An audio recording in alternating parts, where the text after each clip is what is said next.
On March 11, 2020, the World Health Organization made an announcement. In the past 2 weeks, the number of cases of COVID-19 outside China has increased 13-fold.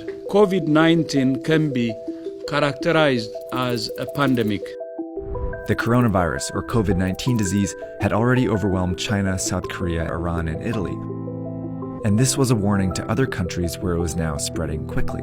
In the days and weeks ahead, we expect to see the number of cases, the number of deaths, and the number of affected countries climb even higher.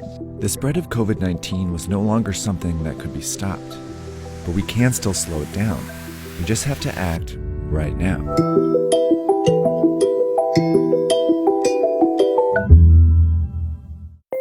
Someone with COVID-19 usually develops a fever and a cough. Aches, pains, and other mild symptoms are also possible, but are less frequent.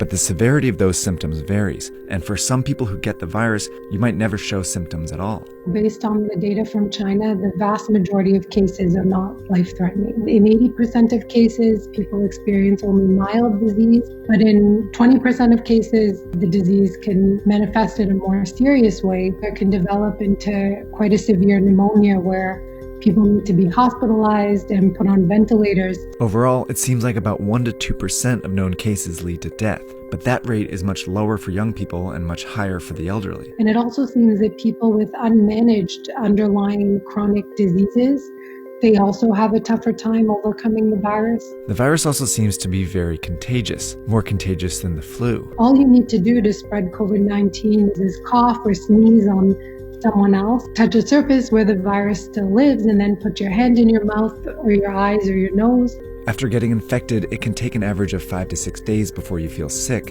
and your symptoms start to appear. But you can already spread it to people in that period, even if you feel healthy. Just as people realize they're sick, they seem to be at the most risk of passing it along to others. That's how the virus has been so effective at spreading across the world so quickly, and why the WHO was now calling COVID-19 a pandemic. But what they said next was just as important. We cannot say this loudly enough. All countries can still change the course of this pandemic. And that depends on something each of us needs to do as individuals. So diseases become really dangerous when everyone gets sick at once and the health system becomes overwhelmed. In any hospital, the capacity to treat patients is limited by how many beds they have. Think of this as the number of beds in your local hospital at any given time. A couple are already filled by patients receiving treatment for things like a car accident injury or a stroke. And this dot represents one person who's healthy and decides to go out like usual. They jump on the subway and head into the office where they catch COVID-19. But they don't feel sick right away and might not for several days. So later they go to a basketball game where they unknowingly infect 2 or 3 more people. Most of these people will have relatively mild cases, but one might be an elderly person with a severe case who will eventually have to go to the hospital.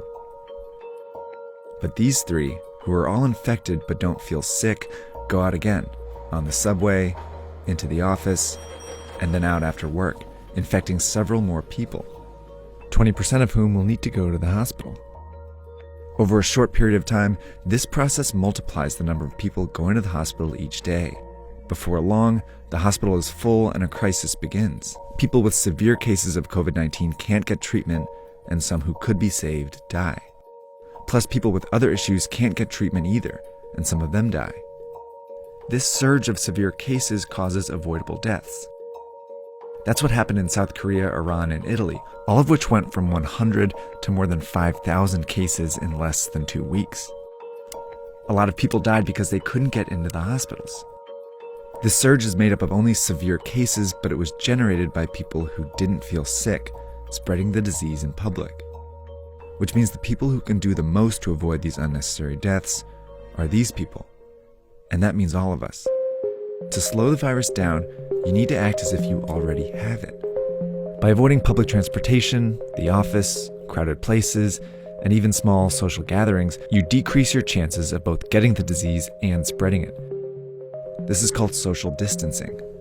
If enough of us do it, the virus still spreads, but much slower. Over time, many people might still get infected, but fewer severe cases show up to the hospital each day, never overwhelming the system. This trendline gets flatter. These people can all get treatment, and fewer people die because of it. These are the two ways the COVID-19 pandemic can play out. But this one only happens if everyone does their part. And it's why experts and officials are urging people to flatten the curve by social distancing and staying home as much as possible. It's also why in the US, many companies are helping by requiring employees to work from home, and major sports leagues have canceled their games for the time being. It may seem drastic, but it's worked before.